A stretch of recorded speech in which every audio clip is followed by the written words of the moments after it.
Hello students, welcome to my English class. আজ তোমাদের গ্রামারের ক্লাসে আমি ট্রান্সফরমেশন অফ সেন্টেন্স এর ওপর কিছু কাজ করাবো। আমরা আগে ট্রান্সফরমেশন অফ সেন্টেন্স নিয়ে আগের অনেক ভিডিওতে আলোচনা করেছি। আজ আমি একটা প্র্যাকটিস সেট নিয়ে এসেছি, কয়েকটা সেন্টেন্সকে আমরা নিয়ে প্র্যাকটিস করব। ট্রান্সফরমেশন অফ সেন্টেন্স বলতে আমরা কি বুঝি এটা আমরা আগেই আলোচনা করছি। আরও একবার বলি, ট্রান্সফরমেশন অফ সেন্টেন্স মানে বিভিন্ন রকম উপায়ে সেন্টেন্সের গঠনগত পরিবর্তন ঘটানো। অর্থাৎ সেন্টেন্সের অর্থ একই থাকবে, অর্থ এক রেখে বাক্যের গঠনের একটা পরিবর্তন ঘটানো, সেটা হচ্ছে ট্রান্সফরমেশন অফ সেন্টেন্স। এটা বিভিন্ন রকমের ভাবে হতে পারে। যেমন তোমাকে করতে বলা থাকবে, মানে ডু অ্যাজ ডাইরেক্টেড, যেভাবে করতে বলা থাকবে তোমাকে কাজটা সেভাবে করতে হবে। যেমন interchange of kinds of sentence, মানে ধরো একটা সেন্টেন্স অ্যাসার্টিভ আছে। সেন্টেন্স তো আমরা জানি অর্থের দিক থেকে 5 প্রকার: assertive, interrogative, imperative, objective, exclamatory. একটা ধরো অ্যাসার্টিভ আছে, সেটা থেকে আমাকে এক্সক্লামেটরিতে নিয়ে যেতে বলবে, বা এক্সক্লামেটরি থেকে অ্যাসার্টিভে নিয়ে যেতে বলবে। সেক্ষেত্রেও আমার কিন্তু অর্থ এক থাকতে হবে, কিন্তু সেন্টেন্সের গঠনের একটা পরিবর্তন আসবে। বা এরকম হতে পারে সেন্টেন্সটা না বাচক, নেগেটিভ, তার থেকে অ্যাফার্মেটিভ, হ্যাঁ বাচকে নিয়ে যাব, বা অ্যাফার্মেটিভ থেকে নেগেটিভ, কিন্তু সেই একই ব্যাপার, অর্থ একই থাকবে। বা রিমুভিং টু, সেন্টেন্সের মধ্যে TOO, টুটাকে বাদ দিয়ে সেন্টেন্সটাকে কমপ্লেক্সে করতে হবে। বা আমরা change of parts of speech, সেন্টেন্সের কোনো পার্টস অফ স্পিচের পরিবর্তন ঘটিয়ে ডিগ্রি চেঞ্জ করে, এমনকি ভয়েস চেঞ্জ, এটাও one type of transformation of sentence. Narration change. এছাড়া আমরা যেটা জানি, সেন্টেন্স গঠনগত দিক থেকে 3 প্রকার: সিম্পল, কমপ্লেক্স, কম্পাউন্ড। তাহলে সিম্পল থেকে কমপ্লেক্সে যাওয়া, কমপ্লেক্স থেকে কম্পাউন্ডে, বা সিম্পল থেকে কম্পাউন্ডে, এই ধরনের যে চেঞ্জ, এগুলো সবই ট্রান্সফরমেশন অফ সেন্টেন্সের মধ্যে পড়ে। এগুলো নিয়ে আমাদের অনেক ভিডিও আছে। আজ আমি কয়েকটা সেন্টেন্সের প্র্যাকটিস করব। চলো শুরু করা যাক। 1 নম্বর সেন্টেন্স কি আছে দেখো, দিস নাইফ ইজ ব্লান্ট। এটাকে কি করতে বলেছে? মেক ইট নেগেটিভ, মানে এটাকে না বাচকে দেখো করতে হবে। দেখো এই সেন্টেন্সের মধ্যে কোথাও কিন্তু না নেই। দিস নাইফ, এই ছুরি, ইজ মানে হয়, ব্লান্ট মানে ভোঁতা, এই ছুরিটা হয় ভোঁতা। এটাকে আমার নাতে নিয়ে যেতে হয়, মানে সেন্টেন্সের মধ্যে একটা নাবাচক কথা আনবো, কিন্তু সেন্টেন্সের অর্থের যেন কোনো পরিবর্তন হয় না, মানে ছুরিটা যেন ভোঁতা, এটাই বোঝায়। সেক্ষেত্রে আমরা কি করব? এ ধরনের অ্যাফার্মেটিভ থেকে নেগেটিভ বা নেগেটিভ থেকে অ্যাফার্মেটিভ করার সময় আমরা সাধারণত অপোজিট ওয়ার্ড ব্যবহার করব। তাহলে আমাকে ব্লান্টের অপোজিট ওয়ার্ড ব্যবহার করতে হবে। তাহলে ব্লান্ট মানে কি বললাম? ভোঁতা। ভোঁতার অপোজিট কি হবে? বাংলাতে হবে ধারালো, এবং তার অর্থ কি? তাহলে শার্প, তাই তো? শার্প। তাহলে আমি সেটাকেই ব্যবহার করবো, এবং হয়টাকে নয় করে দেবো। তার মানে ছুরিটা হয় ভোঁতা, তার না বাচক করলে আমি কি বলবো? ছুরিটা হয় না ধারালো, মানে ছুরিটা ধারালো নয়। তার মানেই তো অর্থটা একই বোঝাচ্ছে, ছুরিটা ভোঁতা। তার মানে এখানে অর্থের কিন্তু কোনো পরিবর্তন হলো না, গঠনের একটা পরিবর্তন হলো। তাহলে আনসারটা কি হয়ে যাবে? দিস নাইফ ইজ নট, ব্লান্টের অপোজিট দেবো, ইজটাকে ইজ নট করলাম, নাবাচক করলাম, এবং ব্লান্টের অপোজিট শার্প।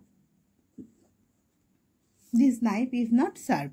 খুব সহজেই আমরা একটা অ্যাফার্মেটিভ থেকে নেগেটিভে গেলাম, কিন্তু অর্থের কোনো পরিবর্তন ঘটলো না। 2 নম্বর সেন্টেন্স দেখো কি বলেছে, what a terrible sight. What a terrible sight বলছে make it an assertive sentence, এটাকে অ্যাসার্টিভ সেন্টেন্সে নিয়ে যেতে হবে। এটা কি সেন্টেন্স আছে দেখো, এটা সাইন অফ এক্সক্লামেশন, মানে এক্সক্লামেটরি সেন্টেন্স, মানে আবেগসূচক বাক্য। বাক্যটার বাংলা অর্থ হচ্ছে হোয়াট এ টেরিবল সাইট, কি ভয়ঙ্কর দৃশ্য। কি ভয়ঙ্কর দৃশ্যের দ্বারা একটা আবেগ প্রকাশ পাচ্ছে। দৃশ্যটা ভয়ঙ্কর, এই যে কি শব্দটাকে আমায় বাদ দিতে হবে, কি কথাটাকে বাদ দিয়ে সেন্টেন্স থেকে আবেগটাকে বাদ দিতে হবে, দিয়ে আমাকে সেটাকে অ্যাসার্টিভে নিয়ে যেতে হবে, কিন্তু অর্থেও একই থাকবে। তার মানে আমি এটা বলতে পারি যে দৃশ্যটা খুব ভয়ঙ্কর। এটা হয় খুব ভয়ঙ্কর দৃশ্য, খুব কথার মধ্যে দিয়েই আমি এই কিটাকে বোঝানোর চেষ্টা করব, তাহলেই আমার সেটা অ্যাসার্টিভ হয়ে যাবে। তাহলে হোয়াট এ টেরিবল সাইট, এটা কি হয়ে যাবে? ইট ইজ এ, এটা হয় একটা খুব ভয়ঙ্কর দৃশ্য। ইট ইজ এ ভেরি, এই হোয়াটটা ভেরিতে ট্রান্সফার হয়ে গেল, it is a very terrible sight. এক্ষেত্রে দেখো সেন্টেন্সের অর্থ এক রইল, কিন্তু সেন্টেন্সের মানে অর্থ মানে মিনিংটা এক থাকলেও এটা কিন্তু আর আবেগ বোঝাচ্ছে না, এটা সাধারণ বাক্য হয়ে গেল, অ্যাসার্টিভ সেন্টেন্স হয়ে গেল। 3 নম্বরটা দেখো, she will never forget me, একই ব্যাপার, মেক ইট অ্যাফার্মেটিভ। এই যে নেভার কথার দ্বারা সেন্টেন্সটা নাবাচক বা নেগেটিভ সেন্টেন্স হয়ে আছে, এটাকে আমাকে অ্যাফার্মেটিভ মানে হ্যাঁ বাচক করতে হবে, মানে এই সেন্টেন্সের মধ্যে কোনো নাবাচক শব্দ থাকবে না। সেক্ষেত্রে আমি তাহলে কি করব, এই ভার্বটার অপোজিট ওয়ার্ড ইউজ করব। আর শি উইল নেভার মানে কখনো না, ফরগেট মি সে আমায় কখনো ভুলবে না, ফরগেট মানে ভুলে যাওয়া, তাহলে ভুলে যাওয়ার অপোজিট ওয়ার্ড কি, ভুলে যাওয়ার অপোজিট ওয়ার্ড হচ্ছে মনে রাখা বা ইংরেজিতে রিমেম্বার। তাহলে আমি কথাটা তাহলে কি লিখব, সে আমায় সর্বদা মনে রাখবে, সে আমায় কখনো ভুলবে না, তার অপোজিট কি হবে, সে আমায় সর্বদা মনে রাখবে। তাহলে বাক্যের অর্থ একই রইল, তাহলে উত্তরটা কি হয়ে যাবে, সি উইল নেভারের অপোজিট হিসেবে আমি দেব অলওয়েজ, ফরগেটের অপোজিট কি, remember, she will always remember me. 4 number sentence দেখো, everybody wants to be free, make it interrogative, এটাকে ইন্টারোগেটিভ, এটা এমনি অ্যাসার্টিভ সেন্টেন্স আছে, এটাকে ইন্টারোগেটিভ মানে প্রশ্নবোধকে নিয়ে যেতে হবে। Everybody wants to be free, প্রত্যেকে, ওয়ান্ট মানে চাওয়া, প্রত্যেকে চায়, টু বি ফ্রি মানে স্বাধীন হতে, প্রত্যেকে স্বাধীন হতে চায়। তাহলে এটাকে আমি ইন্টারোগেটিভে গেলে কি হবে, কে না স্বাধীন হতে চায়, প্রত্যেকে স্বাধীন হতে চায়, তাহলে কে না স্বাধীন হতে চায়। সেক্ষেত্রে এভরিবডির জন্য আমি কি করব, হু ডাজ নট, হু ওয়ান্টস আছে তাই এটা আমার প্রেজেন্ট ইনডিফিনাইট টেন্সে আছে, তাহলে হু ডাজ নট, তারপরে ভার্বটা বসাবো ওয়ান্ট, এসটা কিন্তু দেবো না, এসটা আমার ডাজ হয়ে গেছে, ডাজে চলে গেছে, তাহলে হু does not want to be free. যেহেতু আমাকে ইন্টারোগেটিভ সেন্টেন্স করতে বলেছে, তাহলে এখানে একটা কোশ্চেন মার্ক দিতে হবে, তাহলে উত্তরটা হবে হু does not want to be free. তারপরেরটা আমি একই রকম রেখেছি, তোমরা নিজেরা করবে। আরও একটা ব্যাপার আছে, আমি আগে বলি সেন্টেন্সটা, এটা হচ্ছে এভরিবডি নোজ হিম, দেখো এটাকে বলেছে মেক ইট নেগেটিভ, আমি এটাকে বলেছিলাম মেক ইট ইন্টারোগেটিভ, পরেরটাকে বলেছি মেক ইট নেগেটিভ। একই রকমভাবে হবে, যখন এভরিবডি দেখবে সেরকমভাবেই হবে, কিন্তু দুরকমভাবেই মানে করতে বলতে পারে, একবার বলতে পারে এটা ইন্টারোগেটিভে করো, আবার এটা বলতে পারে নেগেটিভে করলেও আমার একই উত্তর হবে। দেখো এই সেন্টেন্সের মধ্যে নট কথার দ্বারা আমি এটা নেগেটিভ সেন্টেন্স হয়ে গেছে, হু ডাজ নট এটা নেগেটিভ হয়ে গেছে, তাহলে এটাও ঠিক একইভাবে করব, সেটা কিন্তু সেন্টেন্সটা নেগেটিভ হয়ে যাবে, উত্তরটা একইভাবে হবে, যে যাই কিছু বলা থাকুক, কি ইন্টারোগেটিভে চেঞ্জ করো বা নেগেটিভে। তাহলে তোমরা ভিডিওটা পজ করে নিজেরা উত্তরটা করে ফেলো ঠিক আগের মতো, তারপর আমার উত্তরের সঙ্গে মিলিয়ে নাও। দেখো তাহলে এখানে উত্তরটা কি হয়ে যাবে, আশা করি তোমরা করে ফেলেছো সবাই। এভরিবডির জায়গা তাহলে কি হবে, হু ডাজ নট নো, এসটা কিন্তু হচ্ছে না, এসটা ডাস হয়ে গেছে, তাহলে হু ডাজ নট নো হিম এবং কোশ্চেন মার্ক হলো। আশা করি তোমাদের সবার উত্তর ঠিক হয়েছে। এর পরেরটা দেখো, ঠিক একইভাবে এটা কিন্তু আমি উত্তরটা দিয়ে দিয়েছি, তার মানে আমি এটাকে নাবাচকে করে ফেলেছি, সেন্টেন্সটা দেওয়া আছে এবং সেটাকে মেক ইট অ্যাফার্মেটিভ করেছি। Who does not know the name of Rabindranath Tagore, কে না রবীন্দ্রনাথ টেগরের নাম জানে, যে কে না, এই নাকে বাদ দিতে হবে, মেক ইট অ্যাফার্মেটিভ, এটাকে হ্যাঁ বাচকে নিয়ে যাবে, তাহলে সেই উত্তরটা আসবে যেটা আমার এতক্ষণ প্রশ্ন ছিল, কি প্রত্যেকে বা সবাই রবীন্দ্রনাথের নাম জানে। তাহলে হু ডাজ নট নো এই জায়গাটা কি হয়ে যাবে, হু ডাজ নট নো, তাহলে হবে কিভাবে, এভরিবডি নোজ, ডাসের এস নো এর সাথে চলে যাবে, নোজ, এভরিবডি নোজ, এবার বাকি যা আছে তাই, the name of Rabindranath Tagore.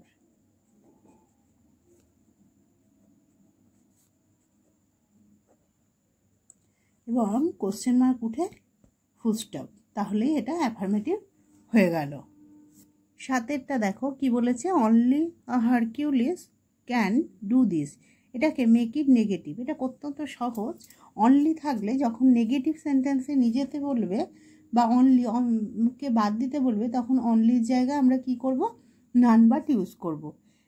এটা অত্যন্ত সহজ, অনলির জায়গা none but, any none but, তারপরে যা আছে তাই। তার মানে শুধুমাত্র একজন হারকিউলিস এটা করতে পারে। নান বাট মানে সে ছাড়া কেউ নয়, মানে none but A Hercules can do this, মানে একজন হারকিউলিস ছাড়া কেউই এটা করতে পারে না। দেখো অর্থের একই রইল, যে একজন শুধুমাত্র হারকিউলিস করতে পারে, আর উত্তরে কি বলা হলো, হারকিউলিস ছাড়া এটা কেউই করতে পারে না। None but A Hercules can do this, তাহলে অনলি থাকলে অনলিটা উঠিয়ে নান বাট, এটুকুই কাজ, তাহলে সেন্টেন্সটা নেগেটিভ হয়ে যাবে। 8 নম্বর সেন্টেন্স দেখো, nobody will deny it, make it affirmative. এটা দেখো নোবডি আছে, নাবাচক, তাহলে এটা নেগেটিভ আছে সেন্টেন্সটা। নোবডি উইল ডিনাই, ডিনাই মানে অস্বীকার করা, কেউ এটা অস্বীকার করবে না। নোবডি উইল ডিনাই ইট, কেউ এটা অস্বীকার করবে না, তাহলে আমাকে ডিনাইয়ের অপোজিট দিতে হবে। ডিনাই মানে অস্বীকার করা, তার অপোজিট কি হবে, স্বীকার। স্বীকার করা ইংরাজি হচ্ছে অ্যাডমিট, তাহলে নোবডির অপোজিট দাও everybody. Everybody will deny opposite admit it, প্রত্যেকে এটা স্বীকার করবে, কেউ এটা অস্বীকার করবে না, তার মানে কি প্রত্যেকে এটা স্বীকার করবে। দেখো অর্থ এক থাকলো কিন্তু গঠনের পরিবর্তন হলো। পরের সেন্টেন্স 9টা দেখো, the picture is very beautiful, ছবিটা হয় খুব সুন্দর। তাহলে এর আগের সেন্টেন্সে আমরা একটা দেখিয়েছিলাম, এটা কি করতে বলেছে, change into an exclamatory sentence, এটাকে এক্সক্লামেটরি সেন্টেন্সে নিয়ে যেতে হবে, আবেগসূচক বাক্যে। এটা কি সেন্টেন্স আছে, the picture is very beautiful, এটা অ্যাসার্টিভ সেন্টেন্স আছে। আগে একটা আমরা এক্সক্লামেটরি সেন্টেন্স ছিল, সেটাকে অ্যাসার্টিভে নিয়ে গেছি, সেখানে সেন্টেন্সটা এরকম ছিল, the sight is very beautiful, মানে কি ভয়ঙ্কর দৃশ্য, সেটাকে আমরা করেছিলাম দৃশ্যটা হয় খুব ভয়ঙ্কর। এখানে দেখো অ্যাসার্টিভটা দেওয়া আছে, the picture is very beautiful, ছবিটা হয় খুব সুন্দর, তাহলে আমরা সেটাকে আবেগসূচকে যখন নিয়ে যাব তাহলে এরকমই বলবো, পিকচারটা কি সুন্দর, এই ভেরিটা হাউতে ট্রান্সফার হয়ে যাবে, তাহলে হাউ বিউটিফুল, উত্তরটা হবে এরকম, how beautiful the picture is। কিন্তু এক্সক্লামেটরি সেন্টেন্সে যেতে বলেছে, তাই একটা এক্সক্লামেটরি সাইন অবশ্যই আমাদের দিতে হবে, না হলে কিন্তু সেন্টেন্সটা কারেক্ট হবে না। আবার পরেরটা দেখো, একই রকমের সেন্টেন্স রেখেছি যাতে তোমাদের বুঝতে সুবিধা হয়। দেখো এখানে 10এরটা 9এর যেটা উত্তর ছিল ঠিক সেরকমভাবে রেখেছি, how beautiful the night is, সেখানে উত্তরটা দেখো হয়েছিল how beautiful the picture is, তার মানে এটা এক্সক্লামেটরি সেন্টেন্স আছে, এটাকে আমি অ্যাসার্টিভে নিয়ে যাব, তাহলে উত্তর ওখানে কোশ্চেনটা যেমন ছিল আমি সেভাবে লিখবো, তোমরা নিজেরা করার চেষ্টা করো, তারপর আমার উত্তরের সাথে মিলিয়ে নাও। The picture is very beautiful ছিল, তাহলে এখানে আমরা কি লিখবো, how beautiful the night is, তাহলে উত্তরটা কি হয়ে যাবে, অত্যন্ত সোজা, রাত্রিটা কি সুন্দর, তাহলে হবে রাত্রিটা হয় খুব সুন্দর, তাহলে রাত্রিটা দ্য নাইট হয়, এর জন্য ইজ খুব সুন্দর, ভেরি বিউটিফুল হয়ে গেল। পরের sentence, what a fool you are, এটাও দেখো এক্সক্লামেটরি সেন্টেন্স আছে, এটাকে অ্যাসার্টিভে নিয়ে যেতে হবে। What a fool you are, তুমি কি বোকা, এটা কি হয়ে যাবে, তুমি একটা মস্ত বোকা, তুমি কি বোকা, তাহলে কি হবে, তুমি একজন মস্ত বোকা, তাহলে হবে উত্তরটা ইউ আর, তুমি হও a great sorry you are a great full.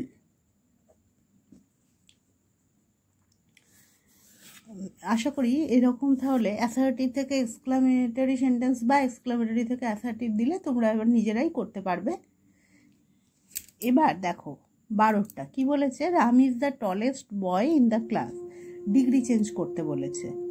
Ram is the tallest বয়, তাহলে বুঝতে পারছো রাম সব দেখে লম্বা ছেলে, তাহলে এটা টলেস্ট আছে, তাহলে বুঝতে পারছো এটা সুপারলেটিভ ডিগ্রি আছে, ডিগ্রি চেঞ্জ। তাহলে আমরা পজিটিভ ডিগ্রিতেও নিয়ে যাব, কম্পারেটিভ ডিগ্রিতেও আছে। ডিগ্রি চেঞ্জের ওপর আমাদের চ্যানেলে আলাদা ভিডিও আছে, তোমাদের কারো অসুবিধা থাকলে সেগুলো একটু ভালো করে দেখে নিতে পারো। তাহলে আমরা পজিটিভে যখন নিয়ে যাব, এটা তো ডিগ্রি চেঞ্জের সাধারণ নিয়ম, তাহলে আমরা কি দিয়ে শুরু করব? No other. তাহলে আমরা পজিটিভের সময় নো আদার দিয়ে শুরু করব। নো আদার পজিটিভ লিখেছি, মানে পি লিখেছি পজিটিভ ডিগ্রির জন্য, নো আদার। এবার কিসের কথা বলা হচ্ছে? বয় ইন দ্য ক্লাস, সেটা লিখে দাও, বয় in the class is so. এবার পজিটিভ ফর্ম, টলেস্টের পজিটিভ ফর্ম কি হবে? ইএসটিটা বাদ দিয়ে শুধুমাত্র ওয়ার্ডটা, অ্যাডজেক্টিভটা কি হবে? টল। সো টল অ্যাজ, এবার নামটা রাম। তাহলে উত্তর কি হলো পজিটিভ ডিগ্রিতে? No other boy in the class is so tall as Ram. এবার কম্পারেটিভ ডিগ্রি করার সময় নাম দিয়ে আমার শুরু করতে হবে। নামটা কি আছে? রাম। তাহলে রাম ইজ, এবার কম্পারেটিভ ফর্মটা টলেস্ট, কম্পারেটিভ ফর্ম কী হবে তাহলে? টল, তার সাথে ইয়ার, ইএসটিটা উঠে ইয়ার হবে। তাহলে রাম ইজ টলার, তারপরে দেন এনি আদার,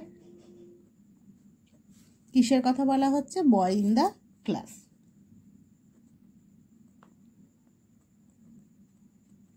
তারপরেরটা একই রকম আছে, তোমরা নিজেরা একটু করে ফেলো, করে আমার উত্তরের সঙ্গে মেলাও, তাহলে তোমাদের প্র্যাকটিস হয়ে যাবে। She is the best dancer in the college. দেখো বেস্ট আছে, তার মানে এটা সুপারলেটিভ ডিগ্রিতে আছে, আমাদেরকে পজিটিভ আর কম্পারেটিভে নিয়ে যেতে হবে। দেখো তোমরা নিশ্চয়ই করেছো, আমার উত্তরের সাথে মিলিয়ে নাও। She is the best dancer in the college, তাহলে পজিটিভ যখন আমি নো আদার দিয়ে শুরু করব, ঠিক একইভাবে নো আদার। এবার ওখানে কিসের কথা বলা হয়েছিল? Boy in the class. আমরা কি বলবো? কিসের কথা এখানে বলা হয়েছে? ডান্সার ইন দ্য কলেজ, তাই তো? তাহলে no other dancer in the college. তারপরে দেখো এখানে কি বসানো ছিল? ইজ, আমি বসালাম ইজ। সো, আমি বসালাম শো। এবার আমাকে কি করতে হবে? এখানে টল, এই পজিটিভ ফর্মটা আনা হয়েছিল, তো আমার এখানে বেস্ট এর পজিটিভ ফর্মটা কি হবে? এটা একটু মুখস্থর বিষয়। বেস্ট এর পজিটিভ ফর্মটা হবে গুড। গুড, বেটার কম্পারেটিভ এবং বেস্ট সুপারলেটিভ। তাহলে পজিটিভ ফর্ম কি? Good. Good as she.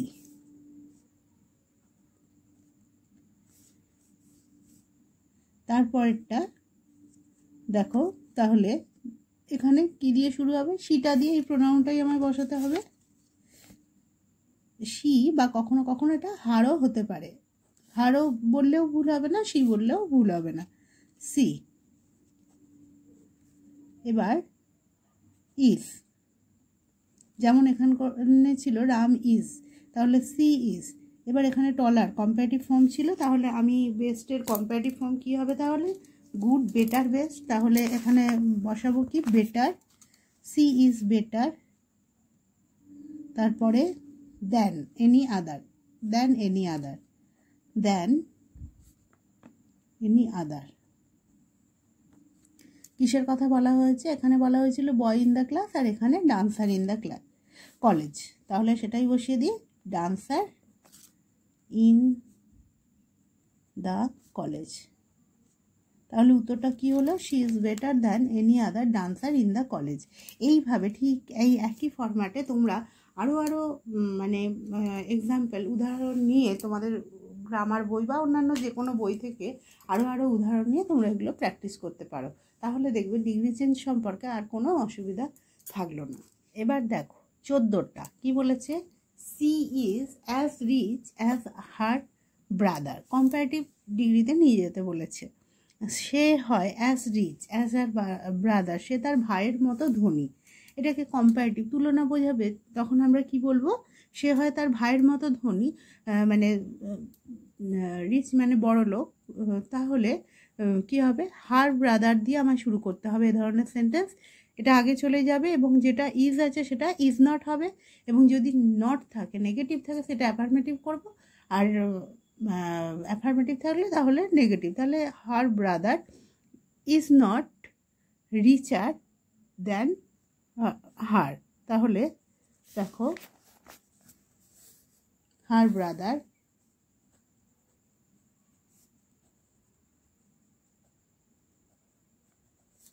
Is আছে, ইজটা কি হলো তাহলে ইজ নট। রিচ আছে পজিটিভ ফর্মে, সেটা কি হবে কম্পারেটিভে রিচার। তারপরে দেন সিটা হার হয়ে যাবে, হার ব্রাদার ইজ নট রিচার দেন হার। তারপরেরটা দেখো একই রকম রেখেছি, তাহলে তোমরা করে ফেলো নিজেরা ভিডিও পজ করে এবং তারপর আমার উত্তরের সঙ্গে মিলিয়ে নাও। She is as good as his brother, সে তার ভাইয়ের মতো ভালো। তাহলে এখানে ইজ আছে দেখো অ্যাফার্মেটিভ, সে তার ভাইয়ের মতো ভালো, তার মানে তার ভাই তার থেকে ভালো নয়, তার ভাই তার থেকে বেশি ভালো নয়। তাহলে হিজ ব্রাদারটা সামনে নিয়ে যাই, তাহলে যেমন করে ওটা করেছিলাম, ওখানে হার ব্রাদার ছিল সেটা সামনে গিয়েছিল, এখানে হিজ ব্রাদার আছে সেটা যাবে হিজ ব্রাদার, ইজটা হয়ে যাবে ইজ নট, গুডের কম্পারেটিভ ফর্ম কি হয়ে যাবে বেটার,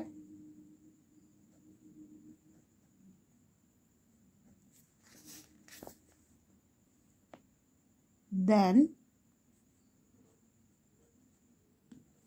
হিম। 16টা দেখো কি বলেছে, Amal is not so tall as Bimal. এখানে দেখো অমল বিমলের মতো লম্বা নয়, অমল বিমলের মতো লম্বা নয়, এটা দেখো নেগেটিভ আছে, ইজ নট আছে। তাহলে এটা কিন্তু আমি আর পরে উত্তরে এটা নেগেটিভ রাখবো না যখন কম্পারেটিভে, কিন্তু বিমলটাই আমাকে আগে যেতে মানে সামনে নিয়ে যেতে হবে ওগুলোর মতোই, কিন্তু বিমল, তাহলে ইজ নটটা কি হয়ে যাবে ইজ, কম্পারেটিভ ফর্ম বসাবো টলার দেন অমল। সব কিছুই একটা নির্দিষ্ট নিয়ম মেনে চলে। এবার উত্তরটা দেখো, অমল বিমলের মতো লম্বা না, তার মানে বিমল অমলের চেয়ে বেশি লম্বা, তাই উত্তর হয়ে গেছে বিমল ইজ টলার দেন অমল। তাহলে যেটা ইজ আছে সেটা ইজ নট করবে, যেটা ইজ নট আছে সেটা ইজ করবে। বোঝা গেছে 16টা। তারপরে দেখো 17টা, এটাও ডিগ্রি চেঞ্জের আর একটা নিয়ম, one of the very few, এই নিয়মটা দেখো, ভেরি ফিউ মেটালস আর অ্যাজ কস্টলি অ্যাজ গোল্ড, এটা ডিগ্রি চেঞ্জ করতে বলেছে, এটা ভেরি ফিউ, আর দেখছো অ্যাজ আছে, তাহলে এটা কি কোন ডিগ্রিতে আছে, এটা পজিটিভ ডিগ্রি। তাহলে এটাকে আমাকে একবার সুপারলেটিভে নিয়ে যাবো, একবার কম্পারেটিভে। তাহলে সুপারলেটিভে গেলে আমি কি দিয়ে শুরু করব, গোল্ড মানে ওয়ান অফ দ্য দিয়ে শুরু করতে হবে। এরপর দেখো 17টা বলছে ভেরি ফিউ মেটালস আর অ্যাজ কস্টলি অ্যাজ গোল্ড, এটাকে ডিগ্রি চেঞ্জ করতে হবে। দেখতে পাচ্ছ দুবার এরকমভাবে অ্যাজ আছে, তার মানে এটা পজিটিভ ডিগ্রি আছে। এটাকে আমাকে সুপারলেটিভ করতে হবে, যখন সুপারলেটিভ করব তাহলে নামটা দিয়ে শুরু করতে হবে গোল্ড। তাহলে কি হবে, গোল্ড ইজ, এবার সুপারলেটিভটা যখন করব তখন আমাকে ওয়ান অফ দ্য এই কথাটা ইউজ করতে হবে, ভেরি ফিউ থাকলেই সেটা হয়ে যাবে ওয়ান অফ দ্য, সুপারলেটিভ হবে one of the, very gold is one of the. এবার কস্টলি এর হচ্ছে superlative form, costly superlative form হচ্ছে most costly, one of the most costly metals.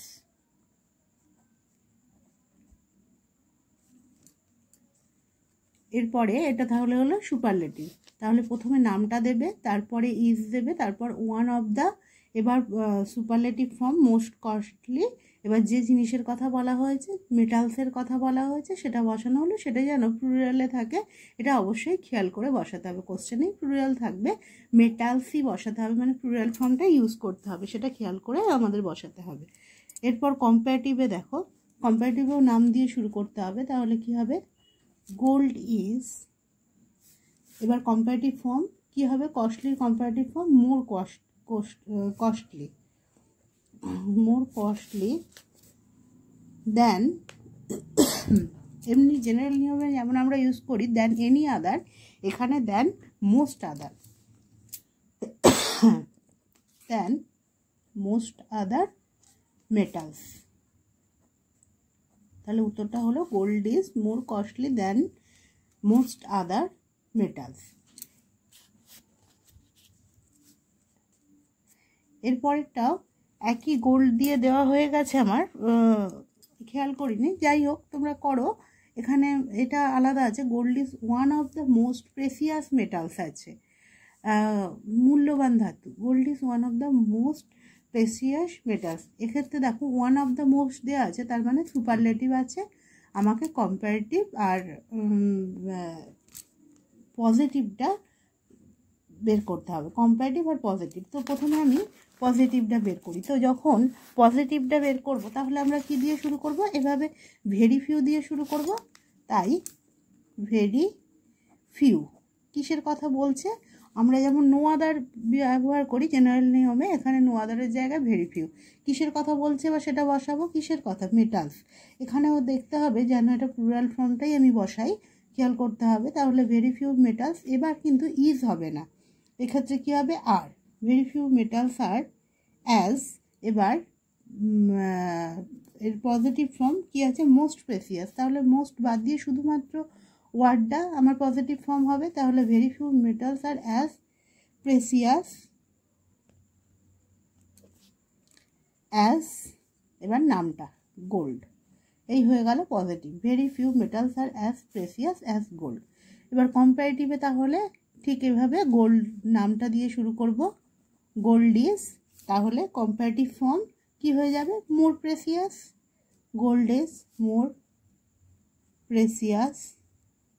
তারপরে দেন, এনি আদার নয়, কি বলেছিলাম? Than most other metals.